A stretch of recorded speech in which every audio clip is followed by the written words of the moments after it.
Hey everybody, it's Rabbit. Welcome back to the channel, and today we're going to be looking at the Thunder Cup 2025 and the nations that performed both the best and the worst. Now, for anyone who's not familiar, Thunder Cup was a tournament series that took place recently that had a total of 3 stages. The stages were 4v4 ground battles, 4v4 air battles, and 5v5 mixed battles. Each team would earn points based on their placement at each stage, and the overall winner would be the team that earned the most total points. Now, as a bit of a small disclaimer, when we are looking at the meta for this tournament series, it's important to remember that these are very curated vehicle lists. They are being operated by the best players, and the team sizes are significantly smaller than they are in the random queue. So in effect, what we are looking at is a fairly different experience from the normal 16v16 gameplay that everybody here is familiar with, so there's only so many conclusions that you could really carry over as to how underpowered or overpowered any given vehicle is. That being said, I still think it's interesting to look at what nations and what vehicles performed both the best and the worst regardless. Now, before we get started looking at the event itself, I do want to take a minute to congratulate Team Hyde as being the winner overall,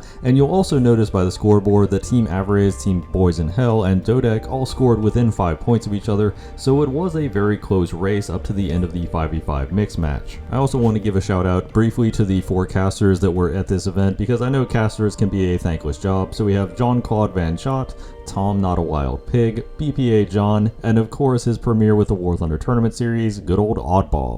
The casting team did a great job, and I look forward to more events cast with them in the future.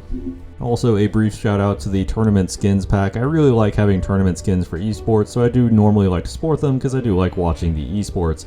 The only minor issues I have with this pack is number 1, there were 6 planes and only 2 tanks, which feels a little awkward for a mixed battle, especially as they found room to squeeze in not 1, not 2, but 3 Typhoon skins. Additionally, they had a bit of an awkward moment where the Team Dodek skin was on the Rafale, but one of the Twitch drops, the Fenrir, was also on the Rafale. So unfortunately, Team Dodek, I will not be repping your skin as the Fenrir skin is just way too cool looking. It would be nice in the future if we could coordinate that just a little bit better in my opinion. So we're going to kick this off by looking at the ground 4v4 mode, and as a quick side note, I'm only really going to be looking at the finals here. There were some other metas and vehicles tried, but I feel like the finalist tells us a lot about the meta of a given tournament. However, it is a little unusual given the 4v4 ground mode, as we'll see in a minute. Now, anybody who's watched my Apex Predators ground review will basically know the story here. They haven't really added any new vehicles, and as far as I'm aware, the list didn't change at all, so you're basically looking at the same meta. However, the astute viewer will be looking at the match in the background and noticing that the team comps are a little odd. On Team Boys in Hell, we have 1, 2, 3, 4 USA players, and on Team Avrez, we also have 4 USA players. Now, this is somewhat interesting as during the rest of the tournament, USA was basically a 2 of for most teams, maybe a 1 of, but generally most teams were running 2 of them. Much like in the last event, nations like China, Israel, and even the occasional Japan did make some appearances. However, the last map did devolve into nothing but USA versus USA, and there was an attempt to use Sweden in one of the very early rounds. However, this didn't go particularly well.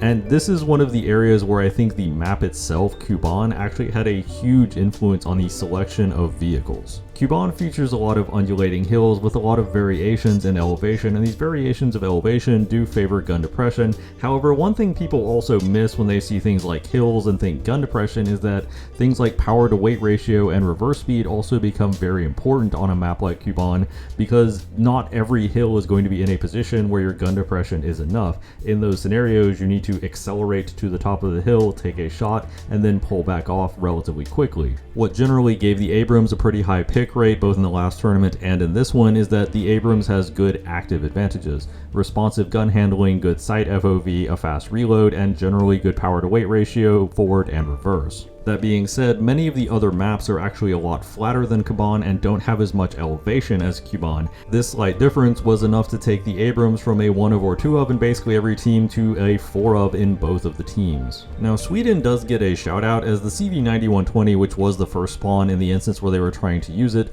does have good gun depression, it does have a fast reload, and it does have good acceleration and power to weight.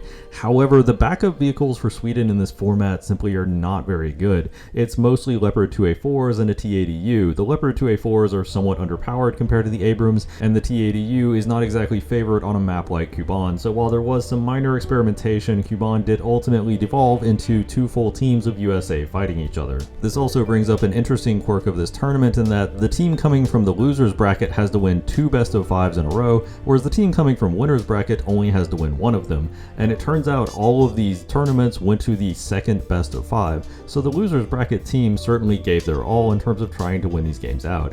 However, Team Alvarez was ultimately able to get the better of Team Boys in Hell in the Ground 4v4 event. Now, for the Air 4v4 event, it was very similar to the air superiority events we've had earlier in the year. They didn't add any vehicles that would significantly change the meta, things like the Typhoon or the Rafale, so we were largely looking at a very similar meta. Now, while I've already gone over all of the vehicles that were in the Apex Predators event in my earlier review of another Apex Predators tournament that was held in 2024, I'm not really going to go too much in depth into all the vehicles for air superiority, mostly because there are a lot of planes available and quite a few of them just are not a reasonable pick on any level. And what I mean by that is I don't think anybody was seriously considering taking out something like the AV-8B Plus or the Bison for this tournament, and those were both technically aircraft that you could have picked if you really wanted to. For the finals for the Air Battles 4v4 event, we had Team Hyde coming from the losers bracket. Now, Air was actually best of 7s instead of best of 5s, and Team Hyde had the same team comp throughout both of the best of 7s and ultimately end up winning the event. They had 2 Gripen Cs, specifically the South African version, the Mirage 2005E1, which is actually a relatively recently added vehicle to the Chinese tech tree that is, as far as I'm aware, functionally identical to the Mirage 2005F in the French tech tree, but it doesn't have the air-to-ground ordnance. And additionally, Team Hyde had the F-15J, the Japanese version of the F-15J, that has the AAM-3 missiles. Boys in Hell actually started it with 3 Gripen Cs, the South African version, the same as Team Hyde, and also had a Su-27SM. Later on, they actually subbed out one of their Gripen Cs for the Mirage 2005F, the French version. Now, before we start looking at all these planes a little more in depth, I do want to give a shout out to the Chinese J-10A. It did make some pretty respectable appearances earlier in this event, even if it wasn't one of the aircraft that the finalists went with. The Gripen C was obviously the most used aircraft in the event, and the Gripen C at this point is essentially the best in a 1v1 at least of the planes available. So in a one-on-one fight, the Gripen C has the advantage against almost everything it goes up against. The only real drawback of the Gripen C compared to a lot of its opponents is that it only carries a total of 6 missiles, and only 4 of them can be Fox 3s. This means the Gripen C doesn't have the best presence at long range. As far as why the South African version, if memory serves, the South African version is a hair lighter than the rest of them. It's not enough that you'll really notice the difference in the random queue, but certainly in an event like this where 1 or 2% will actually make a big deal, it is actually pretty relevant. The Japanese F-15 is an interesting pick because it's essentially a missile bus. It has a powerful radar and carries up to 8 AMRAAMs, although I believe they were specifically carrying 2 AAM-3s whenever they took this aircraft out. The AAM-3s are likely the reason why the Japanese F-15 was chosen over the other versions, because the AAM-3 is generally a better IR missile. Now, the F-15 is not great in a 1v1 against the vast majority of opponents. However, as a missile bus with a powerful radar and a lot of missiles, it can take low-odds shots with those missiles and not be terribly bothered if the missile doesn't connect. This allows an aircraft like the F-15 to apply pressure to the enemy team to force them in positions that maybe they don't want to be in. Of course, that also neatly segues into the Su-27SM that fills a pretty similar role. The Su-27SM can carry up to 10 missiles. Now, looking at it at a glance, the loadout appeared to be 4 R-73s, 2 R-27ERs, and 4 R-77s. It's interesting to note that the R-27ERs, even though they're Fox 1s and are generally a worse missile in a lot of situations, are very situationally harder to dodge than an R-77. This, in conjunction with the large inventory of missiles that allows the Su-27SM to pull a similar trick as the Japanese F-15, is likely the reason why the Su-20SM was picked, because the Su-20SM is fairly weak in a 1v1 against basically every plane in the lobby right now. The Mirage 2000s, both the French and the Chinese versions, actually have a helmet-mounted display with the Mika missiles. The Mika missiles have solid thrust vectoring and pull pretty hard off the rails, and combined with the Mirage 2000's helmet-mounted display can actually target somebody pretty significantly off-board and get some pretty crazy kills. On top of that, the Magic 2s are incredibly hard to flare if you get a good position on your opponent, especially when you also can couple that with a helmet-mounted display. This combination of features has made the Mirage 2005F and now its Chinese counterpart a pretty permanent fixture in air superiority events ever since it was added to the game. So what this all essentially means is that the final team comps that both teams settled on on was 2 duelists, 1 long-range missile bus, and 1 Mika slinger. Unfortunately for Boys in Hell, the switch from a Gripen C to a Mirage 2005F was not enough to save this event for them, and they did ultimately lose both best of 7s to Team Hyde. Now as we go into the 5v5 mix, this is where things get really interesting, because while there have been Apex Predator and air superiority events using most if not all of the vehicles previously featured, the 5v5 mix lineups are noticeably newer and teams have had a lot less practice to refine their strategies with them. This meant that in the finals, every nation but one was actually represented in one of the team's lineup at one point in time, which is actually pretty impressive. So briefly discussing the team that was not represented in the finals, and this is Italy. Italy did make an appearance earlier in the tournament. However, as we can see with Italy's lineup, it does have some noticeable drawbacks that keep it from being super relevant, especially on maps like Advance of the Rhine. Italy did get the Hungarian Leopard 2A7, which is one of the best tanks in the entire game. However, the backups, the Arietes, are not very good. The Centauro 120 is actually a pretty good vehicle if you can find good flanking positions, but Advance of the Rhine is a surprisingly linear map and doesn't give it the best chance to use its mobility. And without its mobility, it is basically just a completely unarmored medium tank and actually has a pretty slow reload, at least compared to the other vehicles in the format. Now the KF-41 is also in an awkward position because its spike missiles struggle to hit targets within 200 meters, which is most sightlines on Advance of the Rhine, so it basically just has an autocannon, which kind of isn't good enough. On top of that, their SPAA was artificially neutered for some reason. They only gave him the Saddam 25 Mistral, and the Saddam 25 has very weak penetration, only around 60 millimeters. I feel they could have easily given Italy the Automatique without really breaking anything, and it would have actually given Italy more of a role. On top of that, their air support wasn't really anything impressive either. The F-16 ADF is completely useless against ground targets, and the Su-22 M3 isn't really anything to write home about either.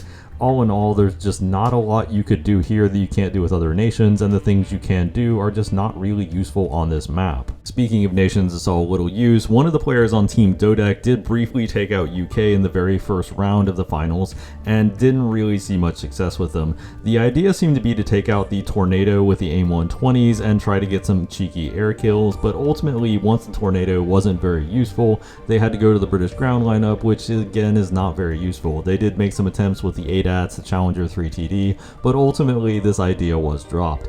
The British lineup is just very inflexible. The Challenger line does very little that contemporary vehicles can't do, and while the ADATs is a decent enough anti-air, the overall air lineup is pretty weak. Even as a fighter with AMRAAMs, the Tornado is not exactly what you want, as its maneuverability is quite poor. Another nation that saw some limited use in the finals was Israel. Israel does have a pretty good MBT selection, however the anti-air selection exclusively consisting of the Machbet wasn't great, and the Kafir and the Ayit as their cast options weren't really anything spectacular either. Also, as a side note, while there was a rotating graphic with the various country cards which was very helpful, they forgot to put Israel in the first few of them, and I wasn't combing through 20 hours of footage to see if they eventually posted it later. Of course, one nation that was overrepresented somewhat in the 5v5 tournament was Sweden. Sweden actually got their best MBT, the Stridsvagn 122B, which is actually a lot better than what they got in the 4v4 ground. On top of that, they got the Leo 2A6, the T80U, the CV9020, which actually the scout drone on that proved somewhat handy for the teams in several instances, in addition to its high rate of fire and good mobility.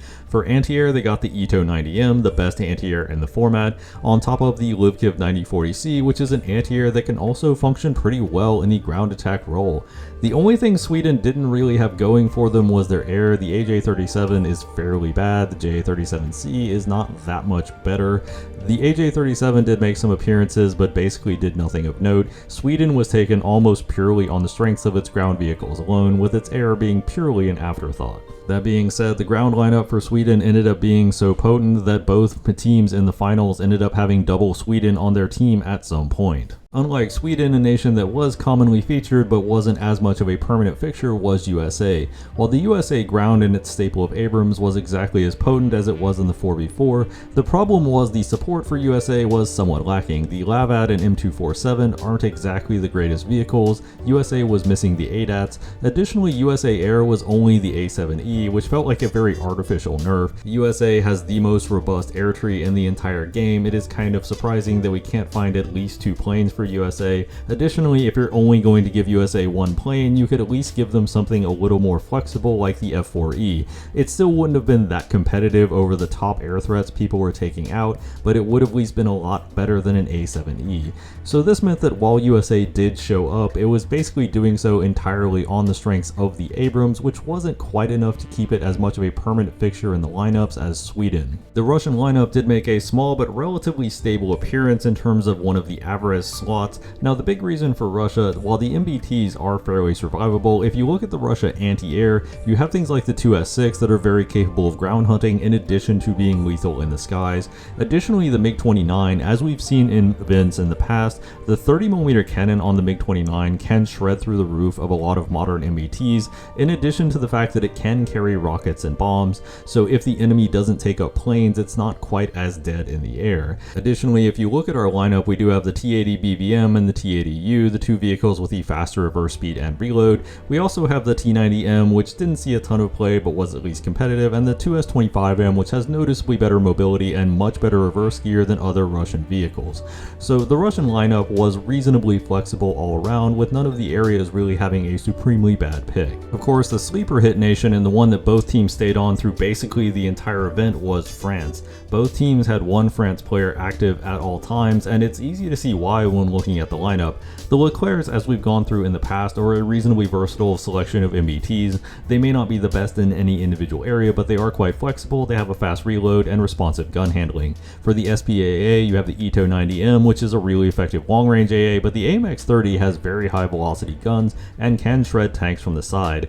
But really the crown jewel and the one thing that kept France in everybody's lineup was the Mirage 2000 DR1.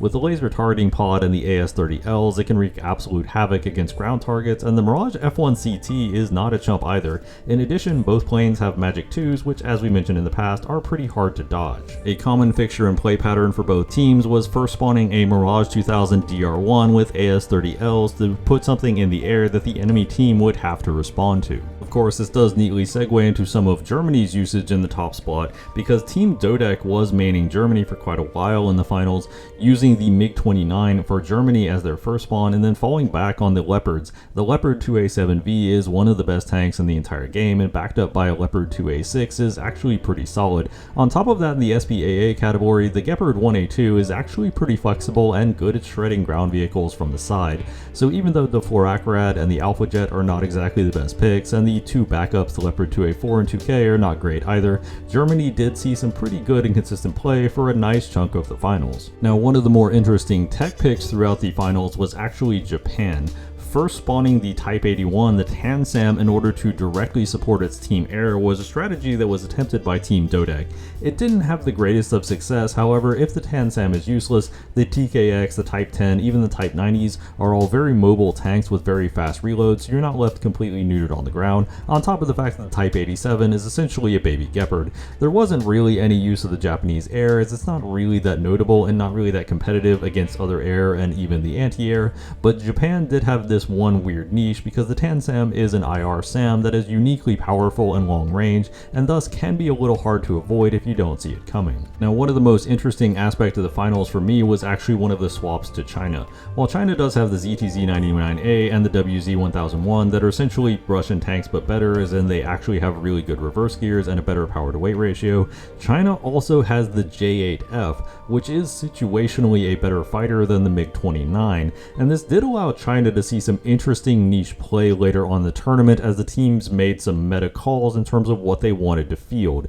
The rest of the Chinese lineup isn't really that good. You probably wouldn't ever take out the Q5L, the Tor M1 is almost completely useless, and for some reason they decided to give China the 2S-25M. I'm not really sure what that was about, given that China does have some domestic light tanks that you could theoretically put there, but China did actually see some interesting tech use that we'll go into in a minute. So as you can probably tell by all of those descriptions, there was a lot of picking and counter picking going on through basically the entire finals, with both teams routinely swapping, although in fairness, Averez only really swapped over once, whereas Dodek ended up going through almost every nation possible. The air meta, in my opinion, was probably the most interesting. As I mentioned, Dodek did initially try to use the Tornado as a counter, but it didn't really work all that effectively. For the first few rounds, the meta seemed to evolve into Dodek with a German MiG-29 and a Mirage 2000 DR1 going up against Averez with the the Russian MiG-29 going against the Mirage 2000 DR1.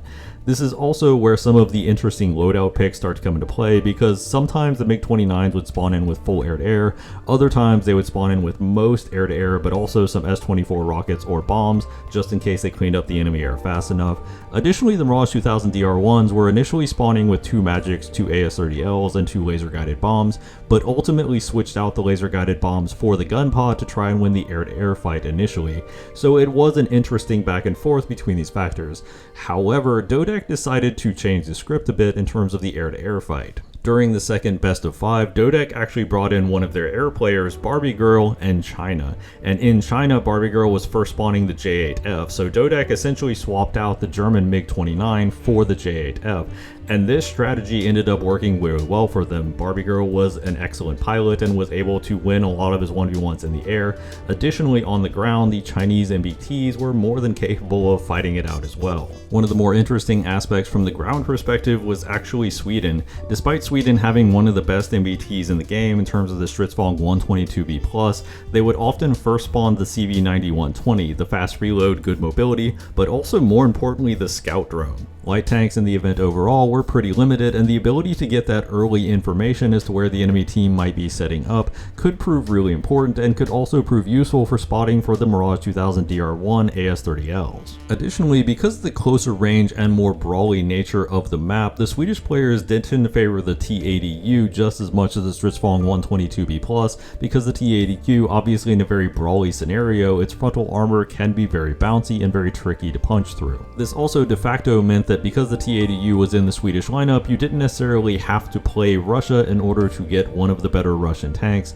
so this allowed Sweden to be one of the more flexible lineups, at least on the ground. With all that being said, even though the Leclerc MBT line was not the main reason why either team was choosing France, they were mostly choosing it for the Mirage 2000 DR1. The Leclercs did prove their value. They are still mobile tanks with a good rate of fire, so even though their armor isn't necessarily the best and their penetration is the best, it often doesn't matter if you're a really good player and you can just land your shots. All in all, the ground battle did ultimately go the distance. It went to the 5th battle of the second match, so everybody got the chance to get all of their Twitch drops, and Dodec was able to claw their ways back from the losers bracket to an overall win in the 5v5 in a very dramatic finish. Wrapping up my overall thoughts, I really enjoyed the tournament and I like the structure. I do like the idea of giving each of the tournaments basically its own weekend, so each of them has their own time to shine, and you get time to adjust between each of the events. On top of that, having some nice Twitch drop for each weekend didn't really hurt, and the caster selection was pretty nice and varied. On top of that, throughout the 3 events, most nations did see at least some opportunity to shine, or at a bare minimum show what unique elements their tech tree had to offer that could make them useful in certain situations. The only real exception was Italy, and I feel like Italy is going to struggle in the ground RB role unless some more open maps get added to the rotation, but that's a different issue entirely. Of course, all of these events are still up on the War Thunder esports channels for their respective languages, so feel free to check that out if you get the time. I hope you enjoyed the video, hope you had fun, hope you learned something. If you did, a like and subscribe always helps out the channel. As always, danke bitte, tschüss.